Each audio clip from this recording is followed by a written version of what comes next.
This is the first one to make me sob into my keyboard for the first time in weeks. I know. I texted you and I was like, I'm just sitting over here sobbing. I was like, I know. Same. It's terrible. Anyway, welcome.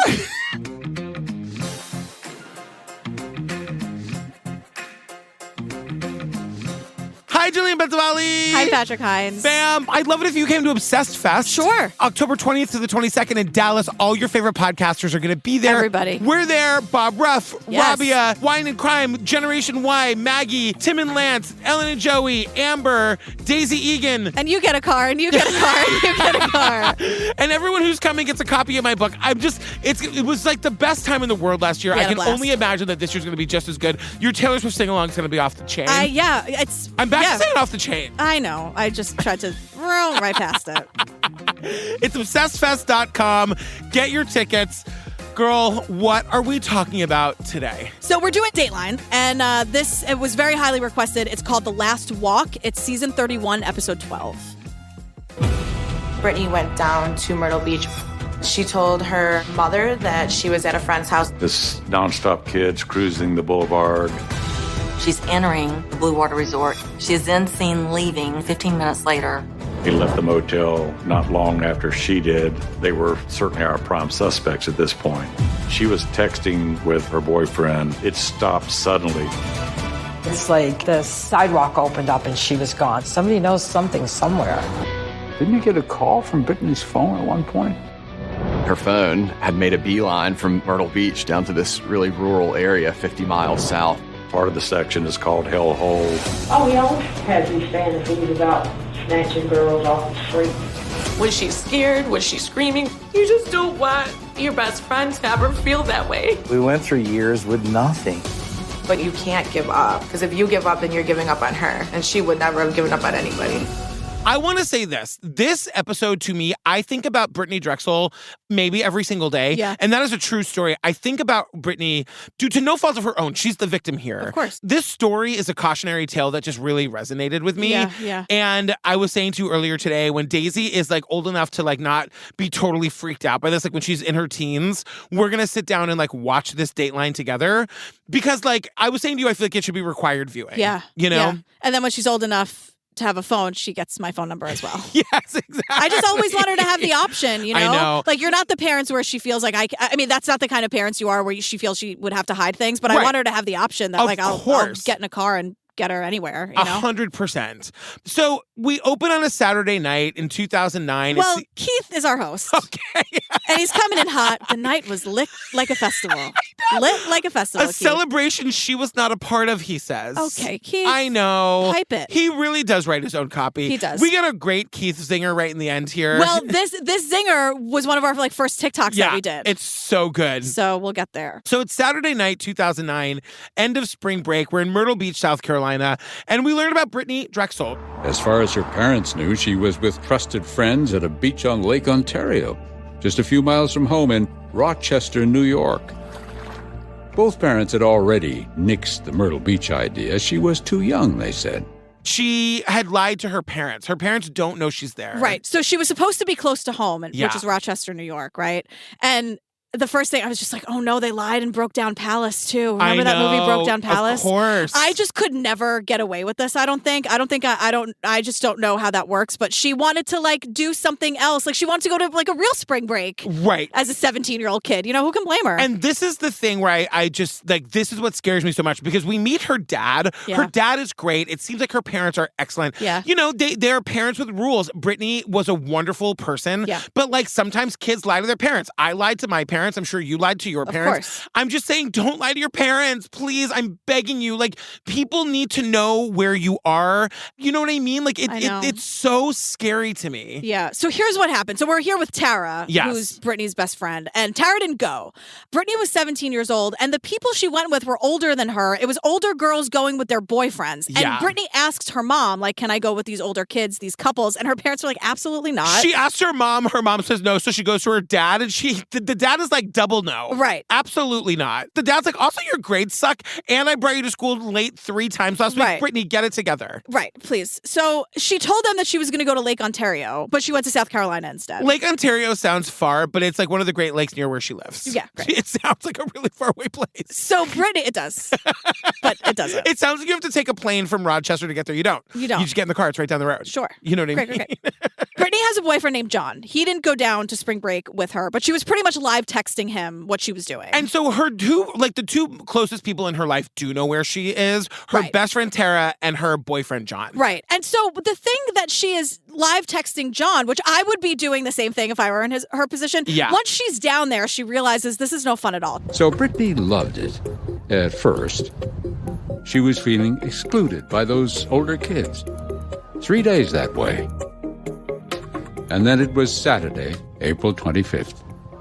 She wasn't having fun anymore, and she felt, isolated from the group that she went down there with. She realizes, wait, I barely know these people. They're older than me. They're couples. I'm the fifth wheel, and they're mean girls. They're being mean to her. And the thing is, we never, in all of the coverage of this case I've seen, we never meet these couples that she was down there with, who, when she goes missing, don't spend a second looking for her. Right. It makes me crazy. And so we have so many of these texts because she's texting her boyfriend, and it goes from oh my God, we're getting ice cream to these people are the worst. They're totally excluding me. Exactly. Very, very, very quickly. And it's of course they are. I don't even know why she was invited. It's not her fault, but it's these girls are just mean girls, and they're isolating her and excluding her and bullying her. They're the older girls with boyfriends, and what? And it's Brittany, how do you know them? We don't get any context as to who these people are to her. I just feel like I can imagine that she really had to go through a lot of hoops to lie and then get there. And then she realizes, why did I do this for these people who are just mean to me? And she's like, now, right, I've lied to my parents. It must be so lonely. I'm in a place I don't want to be in. It's terrible. And we learn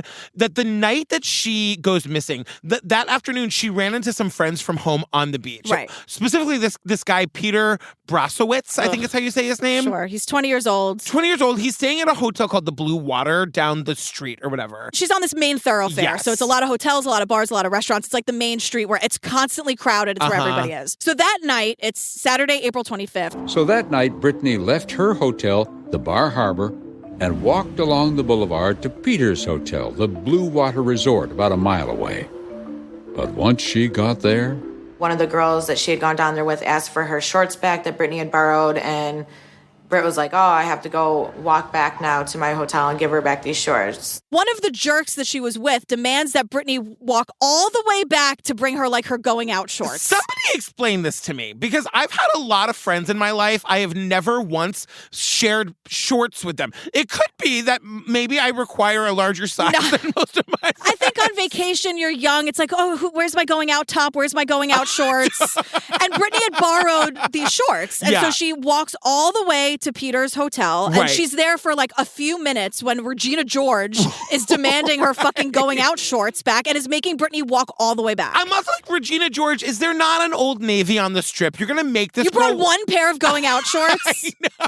Now, to be fair to Regina, I also have only one pair of going out shorts. But when they fit just right. Also, these are the shorts I wear, shorts down to my knees. Okay, so I'm not wearing cute going out shorts. I know. I have one pair of cargo shorts. Ugh. I will say this year I discovered Tommy Bahama, which is clothes made for people just like me. Tommy Bahama. Yep.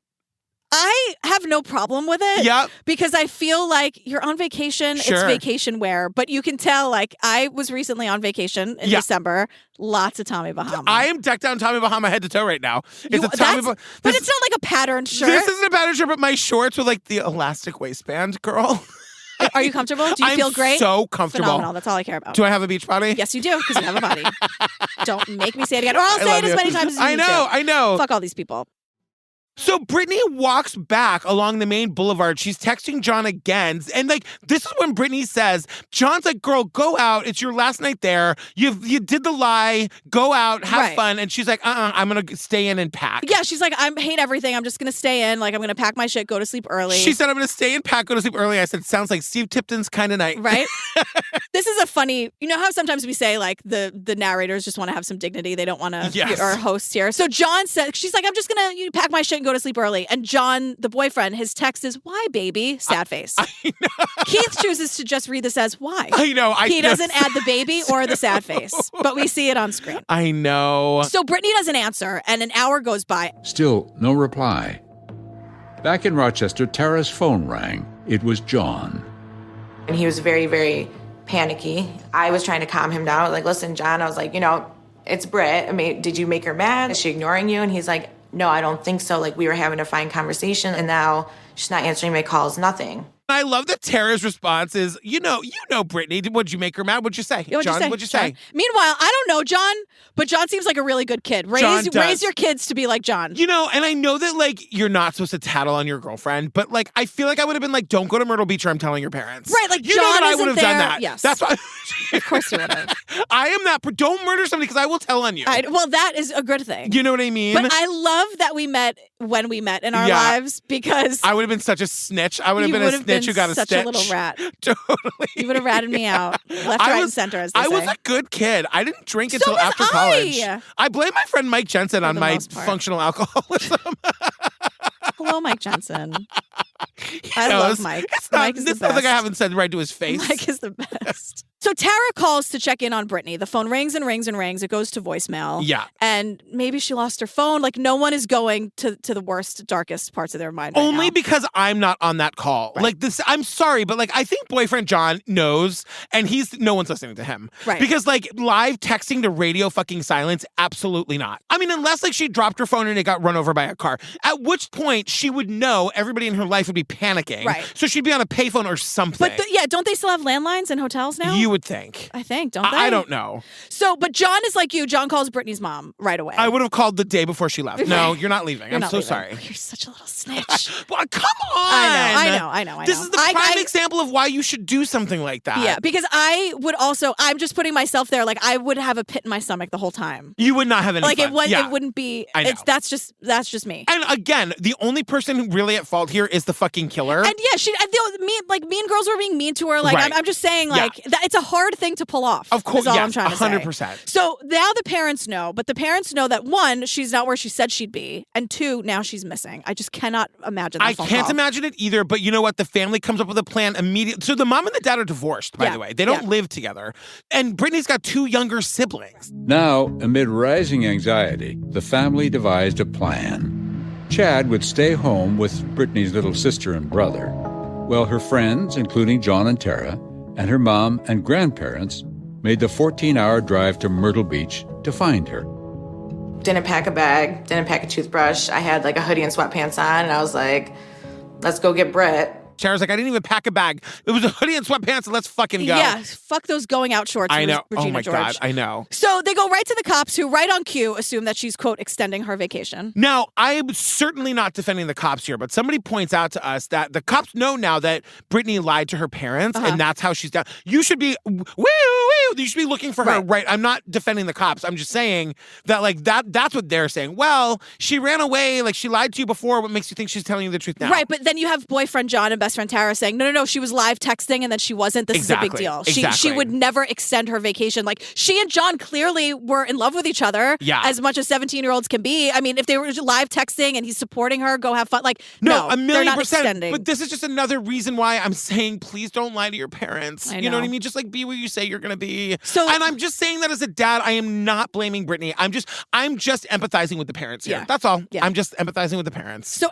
they start walking the boulevard. Because remember, it was like one long strip where everyone was. And it was busy all the time because it was spring break. So there's a lot of people there. So they're walking around with photos. They're going to every store. They're stopping everyone. And they're trying to, like, have you seen Brittanee? And nobody's seen her. And this is where we get the backstory of the dad, because we learn that he's her stepdad. This is where, like, I just put my head in my hands. I just sobbed. And his name is Chad. His name is Dad. I said Chad the dad. Chad the dad. Brittanee came into his life when she was like 2 or whatever. Preschool age. Yeah. And he adopts her with the full support of her birth dad. So the adoption was really cute. Brittanee went with me every morning because she was still the first year before her kindergarten. So I picked her up and we went to the local judge there in Virginia Beach. And when I sat down, Brittanee walked around and jumped right on top of my lap. And the naval judge looked at me and says, I don't even have any questions. Signed right off, and that was it. She gets up and walks around the table and just goes and sits in his lap, and the judge says, I have no questions. Yeah. It's unbelievable. I did the Michelle McNamara ugly cry when I put my head in my hands and I was like, it's so fucking awful. Yeah. And then we get the Tara and Brittanee BFF story about they loved all the same things and the same like sports and the same like makeup stuff. She's like, we loved girly things, but we also liked, quote, tomboy things like dirt biking and fishing. There I went, you go. Ugh. Yeah, find a best friend that loves both of those things. No. Whatever your two things are. I got Mike Jensen. I'm Whatever. not doing that. Right. Vodka and margaritas. And whiskey. And bourbon.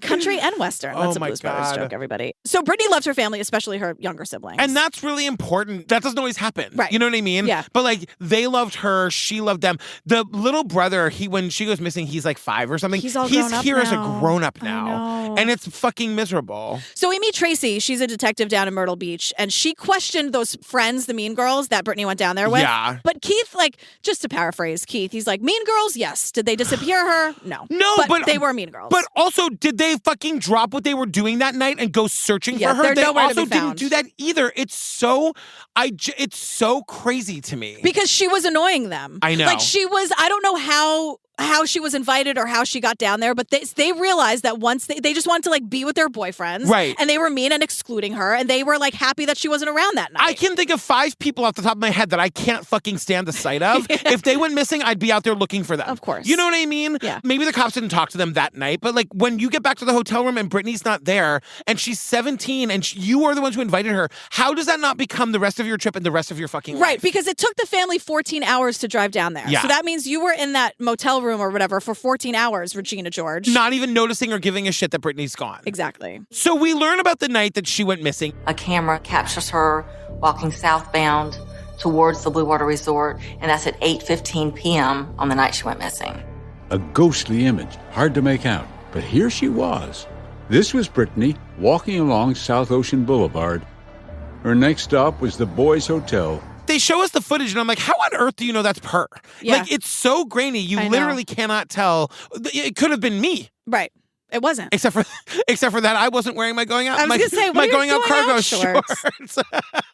But we learned then, like, this bomb is dropped. Tara's mom, the best friend Tara, yeah, her mom Renee used to be a private eye. I was like, you are definitely burying the lead here, Dateline. No, because Tara's like, oh, I call my mom because of like my mom's work history. I'm like, Tara, don't be coy. I know. Own that shit. That's awesome. I thought we were gonna find out that her mom was like a famous that her mom was like Diane Diamond. Yes, and could get her like on the news. Look. Renee is the new Diane Diamond. So that like the point is there's like an amazing team of people who really care and know what they're doing looking for Brittanee. Yes. So everyone's checking the hotels, asking people to see the photos. Like maybe she's in the background of photos that somebody else took. Well, Detective Tracy goes right to the Blue Water Hotel where we get crystal fucking clear video surveillance of Brittanee entering the hotel at 8:33 p.m. But curiously, she's seen exactly 15 minutes later leaving the hotel. Because Regina George needs her going out shorts. I cannot That's why. believe. So have you have a friend that you share shorts with? Shorts? I never know, but I also, again, the shorts I wear are cut off down to my knees, that's like true. black denim shorts. I don't have the cute Myrtle Beach going out shorts. I don't. It doesn't seem like Myrtle Beach is high on your list of destinations for a vacation. No, but like if all my friends were going, like maybe I would go, but I wouldn't like get new going out shorts for it. But I know that going out shorts and going out tops and all that are like very important to people. I mean, so I'm not begrudging them in any way. But no one wants my shorts, is what I'm trying to say. I hear you. I grew up on Cape Cod. You would think that I would know from going out shorts. I don't. Yeah. I really don't. I saw someone today. It's a like New York City moment where you're like, oh, because it's May. We're recording this for everyone. It's May 11th. It's sweltering hot. It's like 80 something degrees. So I'm wearing like a t-shirt and shorts. And I stopped at a red light next to another woman wearing a t-shirt and shorts. Very different t-shirt and shorts combination. I was like, wow, that's what it's like to be pretty in the summer. Oh, stop it! Oh, she looks amazing. Stunning. But it was just like it was very different. Like there are two types of t-shirts and shorts in the summertime. Totally. And I saw them. I was like, wow, people walking by are just looking in one direction. So Detective Tracy says we can tell from like seeing her come in one piece and leave in one piece that nothing happened to Brittanee at the hotel. Right. And then suddenly, everything stops on her phone at 8:58. So remember, she's leaving the hotel at 8:48, texting, like furiously texting boyfriend John about how miserable she is. Right. And what a horrible person Regina George is back at the hotel. And saying specifically, I'm going back to the hotel to pack. Yes. She says what her plans are. Yeah. And 10 minutes later at 8:58, just abruptly, the text messages stop. Right. And somebody says it's like the sidewalk opened up and swallowed her. So it takes 2 days to get the cell phone data. We got to do better with this. Yeah. Because, like, why can't we track that shit in real time? Maybe now we can. You I don't probably know. can't, like, find my phone or whatever. You probably could in real time. Yeah. Yeah, I've had friends I had a friend who went camping once. Don't worry about it. What is that? But they gave me their location. So while they were out, and it was just like check in every once in a while. And, I should be leaving by this date. So you can, like, track where they are. I, like, tracked them going in the car. And why are you friends with somebody who would go camping? I'm not anymore. Okay. For reasons that don't have anything to do with camping. Oh, my God. But we learned cell tower data came in. Now they could track her phone, show where it went. It wasn't good. Her phone had made a beeline from, central Myrtle Beach down to this really rural area 50 miles south. Brittanee's phone suddenly moved south at the speed of a car. Traveling at the speed of a car. So it's like, whose car did she get into? Who took her? How did no one see anything? Did she know these people? And then they say at 11:57, her phone pings for the last time. It's been 3 hours since her last text message, and she's more than 50 miles south of Myrtle Beach, and then the phone dies. So now we're looking at what they're calling the Rochester boys, like those friends that she went to meet for 10 minutes before the going out shorts debacle. Yeah, and I'll say, like, in the disappeared episode, they spend more time on this. These kids were really fucking shady. They were, but, like, so they left the Blue Water Resort not long after she did. Right. And now, I guess because I'm watching this episode, but I'm like, that doesn't seem that crazy to me. They met up to go out. Right. They went out. Right. Like, the whole point was that they were going to go out. It's kind of like the shit that happened later, because what we learn is that, like, when they are able to get the boys' cell phone data and you see it on a map, Brittanee's going one way, like her phone, and their stuff is going in the other way. But, like, we learned later that, like, the night that Brittanee goes missing, the boys come home at like 4 a.m, pack up their shit super fast, and just yell at the front desk. Pick a fight with the person at the front desk and, like, drunkenly leave. As one of the people who used to have that job, can you leave the fucking hotel workers alone? Give me a break. If your room isn't ready, your room isn't ready. Yeah, you know and what I you're, mean? like, drunk 20-year-olds Exactly. just, like, leaving like thieves in the night. Come on. Oh, God. Right. And so that was super. It's not them. They didn't do it. They didn't do it. They're assholes, and they come They're back like later. way but too selfish to do it. Exactly. If that makes sense. Exactly. But Keith also says, like, not a good look. Not a good look at all. And I'm like, no, that's right. You're absolutely right. So the next day, the cops and the family head south to the, quote, swampy area where the phone pinged and died. So the cops and some very organized volunteers are searching the area. Their leader is Monica Kaysen, founder of the Q Center for Missing Persons out of Wilmington, North Carolina. Eye in the sky almost all the time. Monica met us at Pole Yard Landing, a boat launch on the banks of the Santee River. This was the very spot, near as anybody could figure, where Brittanee's phone pinged before going silent. So she meets Keith at this place called the Pole Yard Landing. Monica doesn't take any shit from anyone, especially not Keith. She's the kind of lady who eats, like in those old-timey, like, I'm thinking like, you almost got it. Oh, what's Where the is one? it? What's the one with the, it's like it's like winter for 10 years. What? In Greenland? No, the show. No, Game of Thrones? Yeah. She's like one of those who, like, I imagine. Why did I say Greenland? I don't know. I'll see everyone in my fucking DMs. I don't know where that came from. I'm telling you now as a blanket statement, I don't know where it came from. You know those, like, old-timey kings and queens where, like, the king has the platter and he picks up, like, that, like, cow leg? Sure. Yeah, like medieval times. That's, like, thank you so much. You got me there so much. I imagine, like, that's what Monica eats. Have you ever been to medieval times? No. It is so much fun and so stupid and ridiculous. You got to go with a group. You got to get, like, a drunk bus. Is it, like, role-playing? Kind of, but, like, you're just watching these guys joust, and then you're just, like, eating and drinking food, and you root for your color, whatever. Really? Oh, yeah. And then they're like... Do the guys get naked? No, but they, like, definitely flirt and, like, make eyes with you. Even with me? Yeah. Oh, my God. So you're, like, depending on what section you're in, you're, like, rooting for the yellow guy or the green guy or whatever. I want to go to medieval times now. It's really fun. But anyway, they're standing at the place where, as Keith says, like, as best as anyone can tell, this is, like, right where her phone, like, pinged and then died. Right, but it's thousands of acres. Keith goes, How many people did you have looking? Probably within the first week, I was running about 700 to 800 people through on a continuous basis. How do you get that many people? I put a call out. I just put a call out. I put a call out, Keith.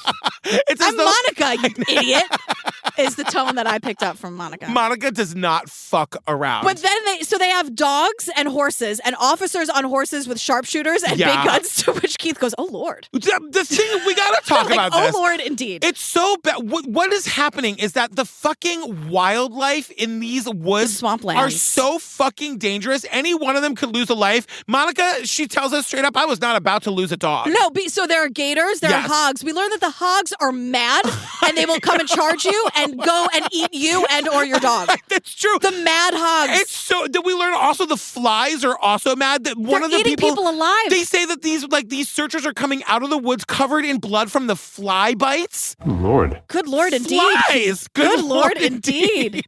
I'm just saying. Like person eating flies. I know that they're just living their best animal lives or South whatever. Carolina, what is going on? How have we allowed this to continue? They also have palmetto bugs, which are basically flying cockroaches. I cannot handle that. I just like, but they're saying the main part of the urgency is like, we need to find her and we need to, make sure she's okay. And if she's not, we need to find her before the animals pretty much do away with her. Do away with her? Yes. They need to get to her before any of these animals do. That's what they're trying to say. Which is like, oh my God. And also they say like the hogs will like not only eat her, but they will like drag away her remains. Jesus Christ. The hogs. Like I had to look up the difference between a hog and a pig. And basically a pig is just a small hog. I was going to ask you a question, but I already answered it for you in my head because I know you didn't watch the show Deadwood. But that's how they got rid of dead bodies. They would feed them to the pigs. Hogs. Yeah. That is, can you imagine? They also, Keith tells us we have over 10,000 wild hogs in this area. 10,000. And they're mad as hell. They are so mad. They're mad as hell. And look, what I say, stay out of their way. Stay out. Because within their hogdom, hell is always breaking loose. Yeah. Do you know what I mean? Just endlessly. Yes, and they're just saying, see? I know. Get out of my living room. Get out of here. I wonder if they get along with the gators. Probably not. It seems like they coexist pretty well. Or do they? I don't know. Can you imagine? Maybe they stay on one side. They all go to their separate corners. Imagine you're walking through the woods and you stumble upon a fucking gator eating a hog or vice versa. You know what? They have a common enemy and it's us, the humans. Totally. That's what it is. They're just like, you don't fuck with me because we have to come together. And the flies are working for everybody. Person eating flies. People are coming out of the brush bloody faces with bloody arms, just eaten to shit. They're trying to eat people alive. I know. They don't want you back. What are they trying to hide? What is back there? And then there's a flying cockroach coming. I can't. What is going on down there, South Carolina? One of my dearest friends, Carrie's from South Carolina. I got to ask her what's going on. It's so beautiful down there, except for this part. Holy Jesus. So weeks are going by, and eventually Tara has to go home. And she says it's so heartbreaking that she has to leave. Leaving Myrtle Beach without Brittanee was very difficult. But it wasn't until I was home and her little brother and her little sister came to my house. And her little brother, Camden, had looked at me and he goes, why didn't you bring Brit home? And I just looked into his eyes and I was like, I am so sorry. I'm so sorry I couldn't find her. I haven't even told the fam about this, but when we were in Hawaii, I'll just give you guys like the quick version. You know this. We were on the beach and it was like me and my sister and her kids and my other sister and her kids and Steve. And we were walking. It was a long miles and miles of beach or whatever. We're walking along and all of a sudden Daisy was just gone. You didn't tell me this. I didn't tell you this? No. I didn't tell you this? No. Who did I tell this to? I don't know. I'll tell you the whole rest of the story later. But what the fuck? Within 30 seconds, every single mother, truly, it was all women, every single mother on that beach. I mean, I was on the ground screaming and we couldn't find her.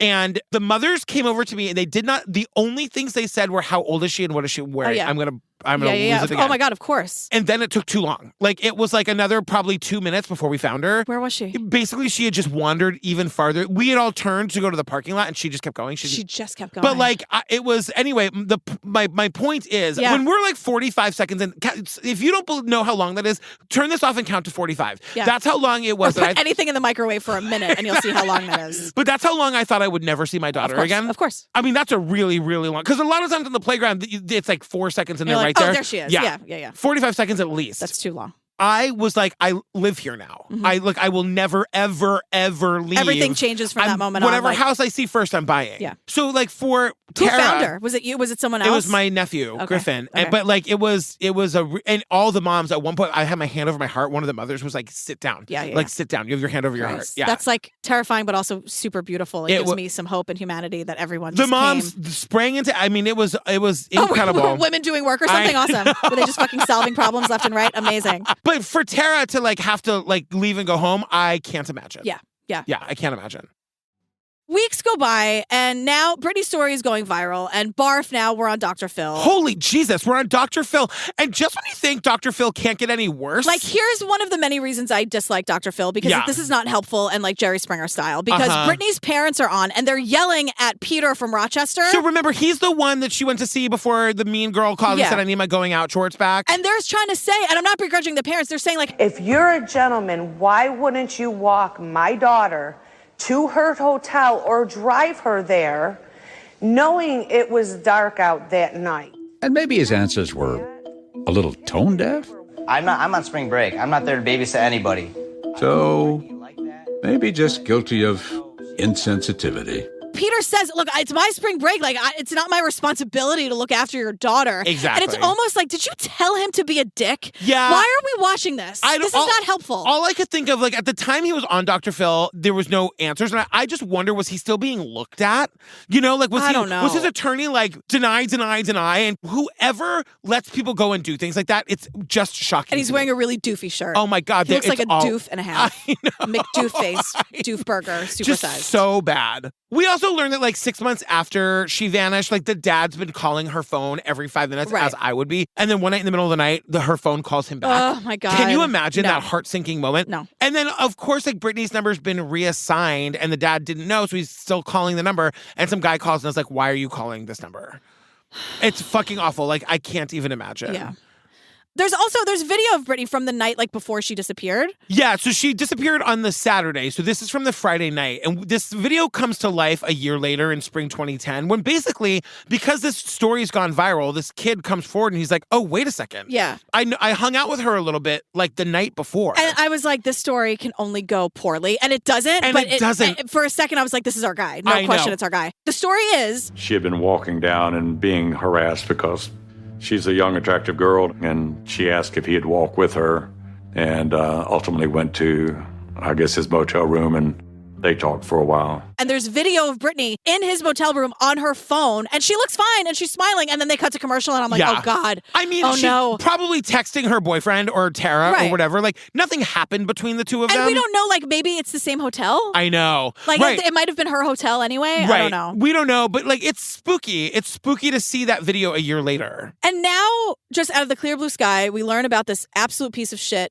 named Raymond Moody. Like, oh my God. So this is all like new information as of 2022. As far as I remember, I never heard of this guy in connection to this case before that. Well, he's a piece of shit. He's a rapist. Yes. And he was in prison in California. And he has to report to Wendy Powers. Now, Wendy? Before we get to Wendy, because I know what you're going to say. Okay. He's in prison in California for 20 years. We'll find out why later. He comes out of prison with a boyfriend. Yeah. Like a boyfriend, but then he moves back to his hometown of South Carolina, where he like also gets a girlfriend. Yeah, I didn't like Keith's tone here at all. I'm like, bi people exist, Keith. I know, it's like, true. And he was like, with a boyfriend and then a girlfriend. And I'm like, yeah.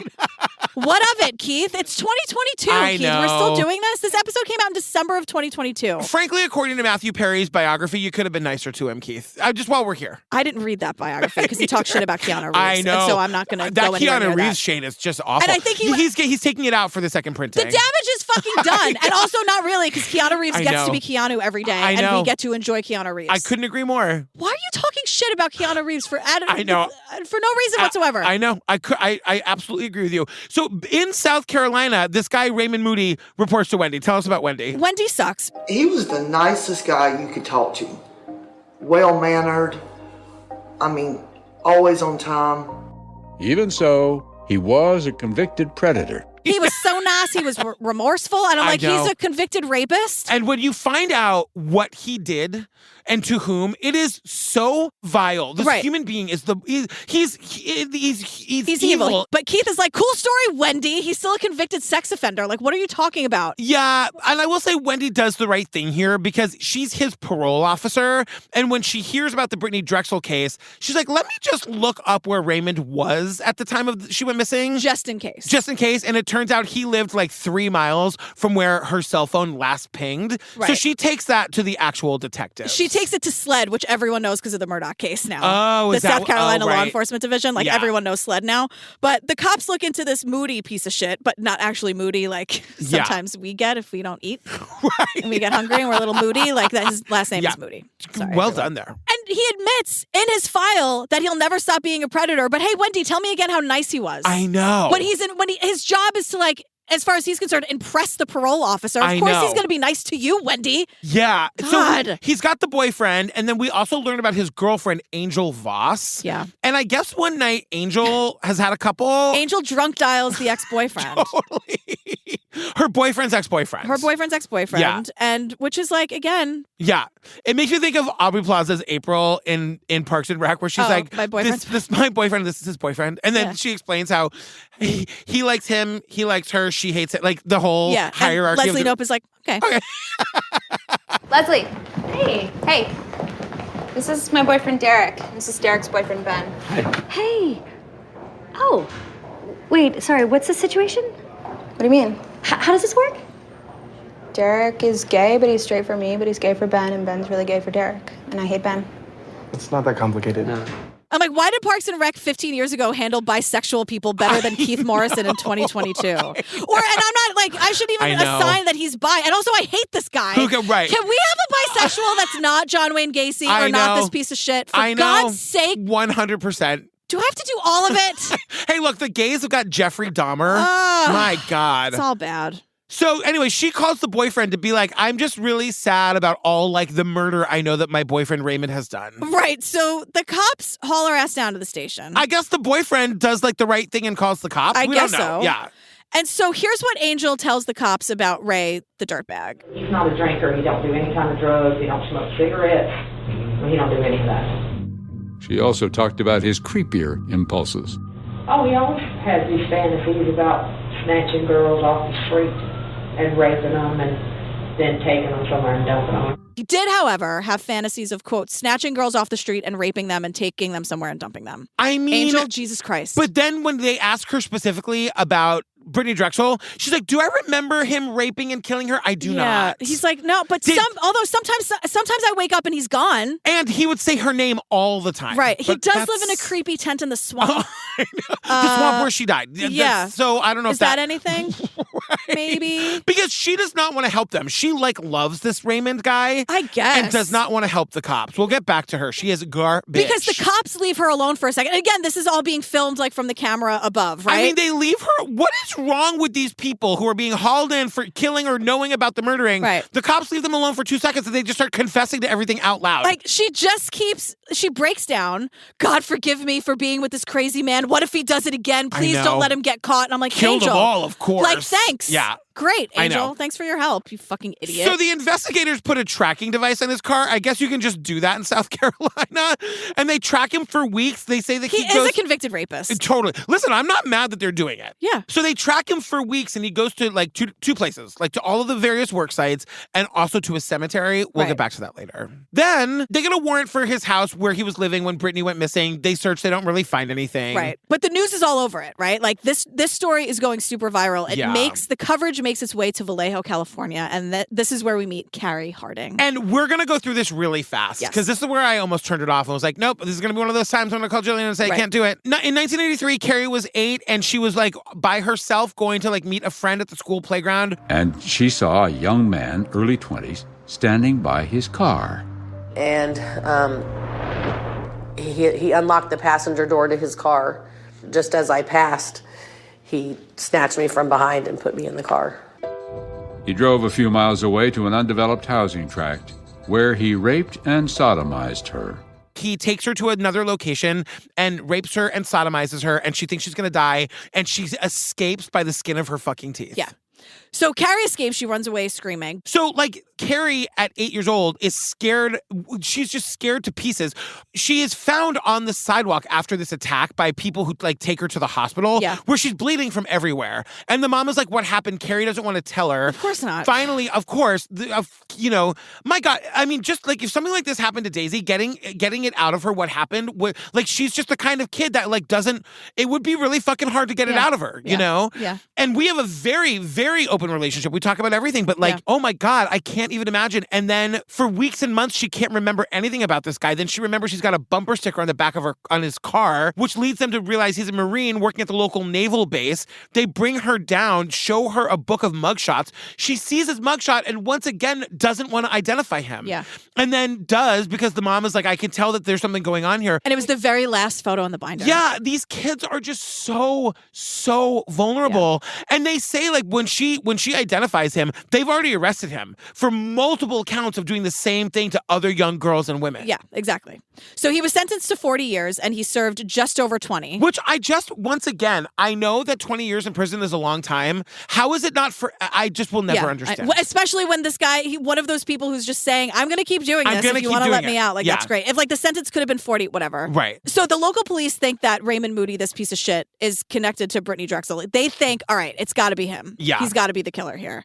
But they didn't arrest him because there's no like leads or actual evidence. It's just a hunch at this point. And then the FBI steps in to really fuck everything up.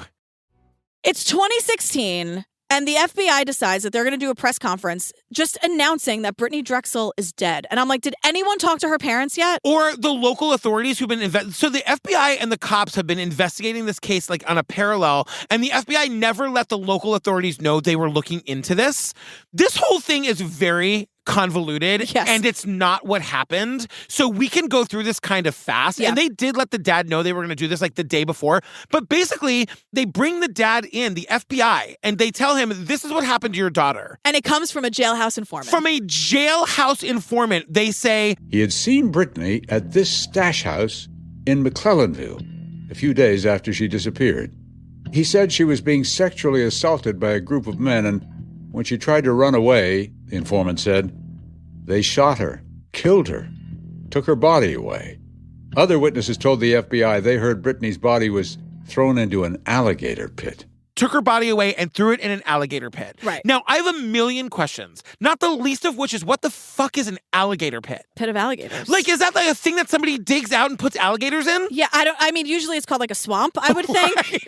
Yeah. But again, to have one in your backyard just seems pit not... of alligator. No. Like, this isn't safe. No. Also, this story... Or real. Right. Because here's what we're going to learn. Right. So they point the finger at a guy named Timothy Taylor. He's black. Yes. They charge him. He's been charged with an armed robbery years and years earlier that has nothing to do with Brittanee Drexel. Right. And after he did do that. Yeah. And he was like the getaway driver. He was it was the getaway car. Yeah. So after those charges, they were going to try to use them to get him to talk about what he did to Brittanee based on everything this jailhouse informant said. Now, this jailhouse informant, and the FBI fully believe this, are saying that Timothy Taylor kidnapped Brittanee Drexel. We see Timothy Taylor. He weighs about 108 pounds, and he's missing an arm. Yeah, from some childhood accident. He has one arm. Right. Like, so people are saying, how could he physically... I'm saying that. Yeah. And so Timothy Taylor's like, I wasn't there. I don't even know this informant. Like, I don't know. Like, it's very, to me, it's so clear that he didn't do this, and yet he's being blamed, right? Yeah. So the local cops refused to prosecute Timothy Taylor. The FBI also implicated Timothy's dad. They're like, we're not going to charge somebody based on a jailhouse informant. That's all the evidence they have that any of this happened. Right. Then the jailhouse informant story changes. Yeah, it keeps changing. Yeah, now it's Nate. It's not Timothy. There was no gator pit. She was buried. It's like, come on. Right. Keith goes, seemed like the prison informant's story, the FBI's evidence against the Taylors, was squishier than a South Carolina swamp. But the FBI never made that public. Squishier than a South Carolina swamp, Keith. And the point is, they never arrest Timothy for this. It just ruins his life. Because he's all over the news trying to clear his name, and the FBI never apologized. No. They never publicly redact and say, hey, Timothy, we're so sorry that we did this to you. No, because guess what? We're about to find out what really happened. And even after that, they never take it back. Like, there are people out there who's, like, if you Google Timothy Taylor, like, accusations of killing Brittanee Drexel still come up. Right. And so Keith, at one point, it happens later, but we'll talk about it now. Yeah. He's like, and the FBI guys who did this to Timothy Taylor are here. And Keith's like, well, like, so what are you going to do for Timothy Taylor? And they're like, I don't believe there's anything we can do. And Keith goes, you can apologize. And they're like, well, no, Keith, we're not going to do that. I know. That's crazy. So years pass, like years and years pass. It's 2020, and there's a new FBI-led team that takes a new look at Britney's case. They don't make a big deal out of it. Like, when new information started coming out around that time, it was a shock to me. Nobody even knew that anybody was looking at this case. Meanwhile, and I mean this from the bottom of my heart, I was thinking about this case every day. Yeah. Every day. I know. Wow. This is what I have to remember this for like Q&As. This is the one that sticks with me. Yeah. Yeah. So there's new FBI people on the case, right? Fresh eyes. Yeah. And we learned that it turns out the cops had secretly recorded Angel back in 2014. Angel is that guy Raymond Moody's girlfriend. Right. Remember the guy that had the boyfriend and then the girlfriend? Right. She called and like, whatever. Drunk dial. She drunk dialed the ex-boyfriend. Her. She's back. And I guess they had been just recording her. And in some slurry, drunk, late night phone call, she's on the phone with somebody where she admits that she's the one who killed Brittanee Drexel. Right. And she was hammered, and so nothing came of it, and whatever. They can't really use it because... According to Carrison, she appeared to be drunk, and she got things wrong. It had to be a lie. I can't surmise why other law enforcement agencies did or didn't do things, but I wouldn't have considered that actionable intelligence. No. It certainly arouses suspicion. She gets some of the details wrong. Right. But the fact that like Brittanee Drexel is something she's thinking about and talking about is very telling. In a very upsetting way. She's always hammered or like hysterical when she's talking about it. Yeah. So now with 2022 technology, they're able to figure out the car because they do have a couple of videos from Myrtle Beach, right? So this is like the last night, right before Britney's phone goes silent. Yeah. We've seen the video of her walking by and they're able to zoom in on one of the cars. And like, I guess they can clean up the imagery now so they can actually see the license plate and trace the car. It turns out this car belongs to Angel's brother. So right before Britney sends her very last text message, after sending, we will find out 100 text messages that day, her phone stops just as a car owned by Angel Voss's brother drives past her. So now FBI Hank calls Angel about an unrelated investigation. And I'm like, Jesus, Angel, get your fucking life together. I know. God damn it. So now this is April of 2022. This is like the most recent information we have. So they bring Angel down to the station to like talk about this unrelated incident. But it's like she's laughing, telling stories. Well, and speaking of getting her life together, like she became a nurse. Like she I mean, she like what I'm just saying, like she did get her life together, but like watching this video of her is infuriating. I'm like, how dumb do you have to be to think that these cops have nothing better to do than call you down to the station to chit chat for like, fun, yuck it up for an hour? And she's like, remember that time? Do you remember? Like she's having a grand old time, and then finally, they switch gears. Yeah, and now they start asking about Britney and the car. So the thing is, they know the car that went right past her was owned by Angel's brother. Angel thinks they're trying to get her to rat out her boyfriend Raymond. Now, this is where everything changes. And that's not what's happening. They're looking at her. She thinks they're trying to get her to rat out Raymond. Now she's defending Ray. She's standing up. She storms out of the room. We watch it all happen. I gotta go. No means no. I gotta go. See, now no means no. Yeah. You fucking piece of shit. I know. Those words are like a mantra. Yeah. Mantra, whatever. I remember my mom telling me about that phrase when I was younger. So for her to scream like, oh, no means no, you fucking piece of shit, Angel. We're gonna find out what you were actually a part like, of. Are you serious? For her to like invoke those words was infuriating to me. 100%. But so like she leaves. I'm not talking. One of the cops intercepts her at the bottom of the stairs and goes, girl. They're not here to talk about Ray. They're here to talk about you. Now, if you got something you want to go in there and clear up, now's the time. Minutes later, she returned. I'm back. Okay. So she comes in now. She's all smiles. She goes, I'm hey, back. Fellas. Now, what is it you wanted to know before? Talk to me again. I can't. Where were we? I'm so sorry. I hadn't eaten much today. I was so hungry. Now that I have a Snickers, what can I do for you? And this is where we learn that Angel, for whatever reason, still has her phone from 2009. It's 2022. Except she doesn't, because like she's dangling that, saying like, look, I don't remember exactly what happened, but I know that I saw my phone. The cops are like, wait a second. Your phone will give us it'll tell us where you were. Maybe there's text messages on there. They get a search warrant for her house. They go and like tear the place apart. There's no phone. She's lying. But they do get something out of Ray because they do the same thing. Like, hey, like Angel's going to rat on you. they turn them against each other. Yeah. And it works. It works because for some reason, Raymond Moody now feels like he has to protect Angel. Because Raymond thinks the cops are going to finger her for this murder. So he comes in with a full fucking confession. Probably because he's scared that she's going to rat. And so he wants to do, I don't know. Who knows? Who cares? And then, we don't hear the full confession here because now Raymond Moody is literally here with us sitting down with Keith Morrison. And if he thinks he can manipulate Keith Morrison, he has another thing coming. I mean, it is wild. We've seen all these images of Ray throughout the years in the episode. And I got to tell you, he's a good looking guy. He's super fit and buff. He sits down with Keith. He's old. He's somewhere along the way lost an eye. But not his desire to manipulate, says Keith. He lost a fucking eye. Yeah. Oh my God. Good. The mouth sounds were killing me. I don't want him to be happy in any way, but can someone, for my sake, get him a fucking glass of water? Do you know these mouth sounds were making me insane? Our Natalie has a thing called misophonia. Did you know this? Yes. So Annie says she can't sit near people if you're eating Cheetos. Yes. Sounds make her crazy. Yes, I know. That's my whistling thing. I can't. I forgot about It's not a joke. I know. It hurts my head. It's a bad thing. I know. Cheetos, however, Natalie, lighten up. It's Cheetos. I love you, Natalie. I'm sorry. Natalie!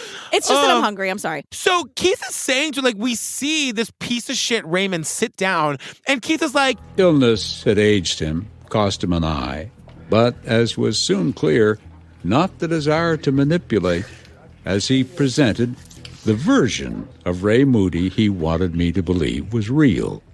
That is, a good man who a few times years ago briefly became a monster. Who a few times, many, many years ago, briefly turned into a monster. And he's like, look, and Keith says the excuses were coming faster than I thought they were. Because Raymond is like, the thing is, it's everyone else's fault. I wasn't rehabilitated enough. So that's why I did this. Everyone else's fault, including Britney's. Well, Keith sits back. Keith lets him talk and cry about how he misses his granddaughter. So he's crying because he misses Angel's granddaughter, who's 8 years old, who he has access to. Remember Carrie from earlier in the episode? She was 8 when he attacked her. 8. He's clearly, his interest in this young girl is to abuse her. And this is when Keith strikes. Oh my God. I felt truly sick to my stomach. Yeah, because Keith knows. Keith's voiceover is he's so transparent. Watch this.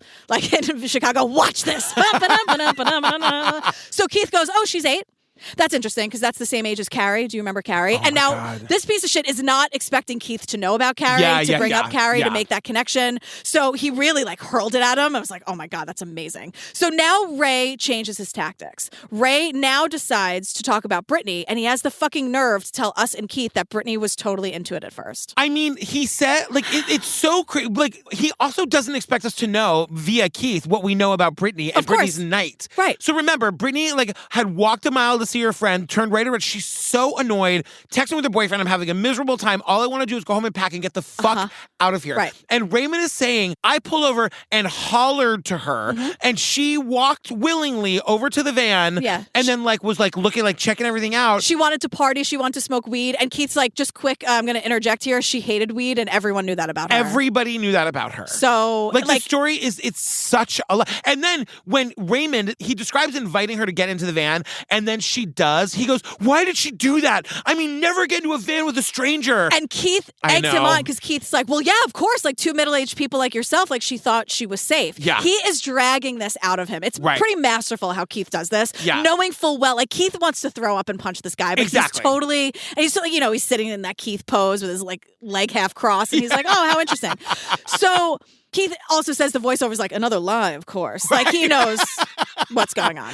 And basically he just says that Keith is saying, so when you were driving 50 miles away from Myrtle Beach, she must have been terrified. No, she wasn't terrified. She was having a great time. Well, why did she stop texting? You must have taken her phone. Nope, she just didn't want to text anymore. And she was so engaged with us. And this is when Keith was like, the hour before she vanished, she sent out 17 texts, 100 that day. Would she have responded to this from her boyfriend? Please call me. Please. Of course she would have. But she didn't. Couldn't. The boyfriend is texting her saying, please respond to me. Please respond to me. Right. Like, of course she would have responded to that text message. Right. And this is the thing that made me stop and like want to throw up, because this is where he says that Brittanee, quote, cooperated.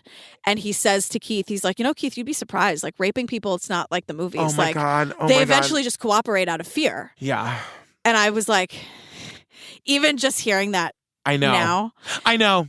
And oh my God. And so Keith is about to lose it, because Keith sort of says to us, like, you see what he's doing, right? Like, do you see what's happening here? Like, he kidnapped and assaulted and killed a 17-year-old, and now he's besmirching her character. Right. Watch this. Yeah. So then Keith just starts laughing in his face. Keith is laughing at him. Right. And saying, like, let me just go by. And this is the line why everyone wanted us to do this episode. And this was one of our first TikToks that we said about Casey Anthony. Yeah. When Keith goes, Bull.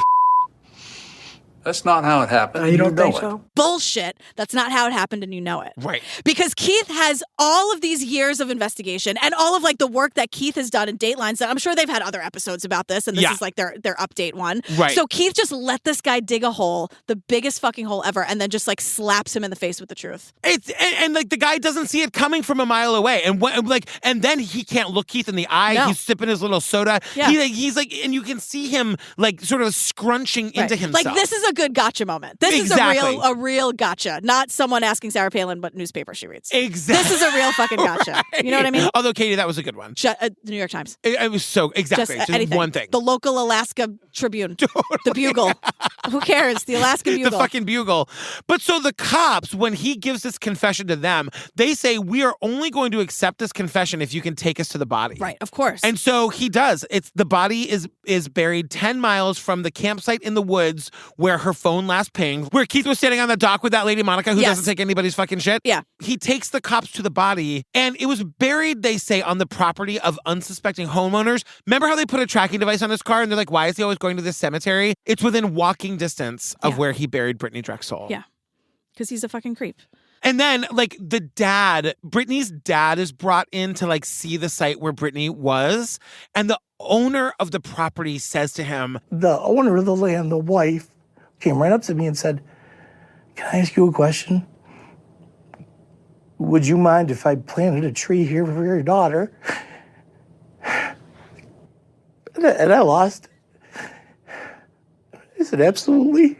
Is it okay if I plant a tree here in her honor? Yeah. Everyone's sobbing. Yeah. I'm sobbing. Everyone is sobbing. And so the case is, in some senses, solved, but the FBI is still working because they're like, what about Angel? Like, what's going on with her? She was there. She knew something. So they're still working on the case about Angel, I guess. And that's kind of how it, I mean, you know. No, he's going to die in prison, girl. We got some good news at the end. Yay! He's going to die soon. Oh my God, girl, what a crazy episode. I'm just glad that we have a resolution after all this time. I know. It's so sad. Fam, if you're going to be in the St. Paul area this Friday, come and see me. I'm bringing my traveling book party. It's my last stop before the book comes out. I got a bunch more in December, but this is the last stop before the book comes out, girl. Okay, great. Everyone should go. Also, join us on the Patreon. 400 full ad-free bonus episodes. You get a bonus episode every single week. Yeah, it's a good time. It's just one of those long-form series, you know, the ones with like multi-part episodes. We're doing those. Yeah. What do we do? Oh, right now we're doing Gunther's Millions about the dog. We're doing Gunther's Millions. The billionaire which dog. is like barely about the dog. I was I duped, know. Steve. I don't appreciate it. Girl, what are we doing next? So there's this series called New York Homicide, very highly requested. Oh, yeah. And there's an episode called Slade in Soho. So it's like New York in the 80s, and it all takes place, it all revolves around the famous The Puck building, right on Lafayette? Yes. That's like the building where Grace Adler worked in Will and Grace. Exactly that. And many other things, but most importantly, where Grace Adler Designs was in Will and Grace. 100. All right, fam. Stay tuned for the trailer for that, and then our funny and hilarious outtakes. I don't know if there are any. This was such a crazy, sad episode. I know. Well, good luck to all of us, I guess. We'll do our best. And we love you, fam. We love you. We'll see you next week. All right. Bye. Bye, everybody. A writer in the vibrant art scene of early 1980s Soho is found dead in a parking lot.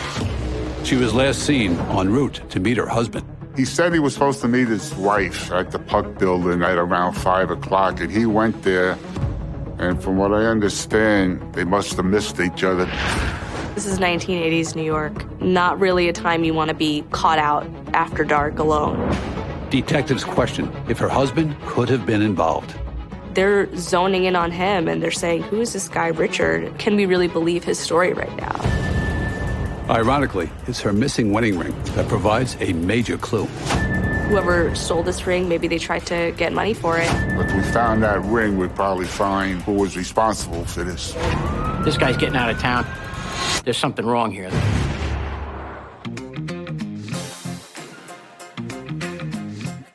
So this episode was highly requested. Just say this episode of Dateline. Yeah. Well, I was gonna, but... Oh, sorry. I'm telling you what to do. I love it when we're out somewhere and we both see each other from across the room. We're like, oh, thank God you're here. You and Mike. Yeah. I have good luck with mics in my life. What can I say? Mike's pretty great. Steve loves to pack. There are nights when I'm not home that I bet he packs just for the fun of it. Just for fun. Just to like really organize but it's like, it well. He's out. Patrick's out. I get to pack. Oh. Someone get me the away bag. Yeah. Daisy, get Daddy the away bag. No, says Daisy.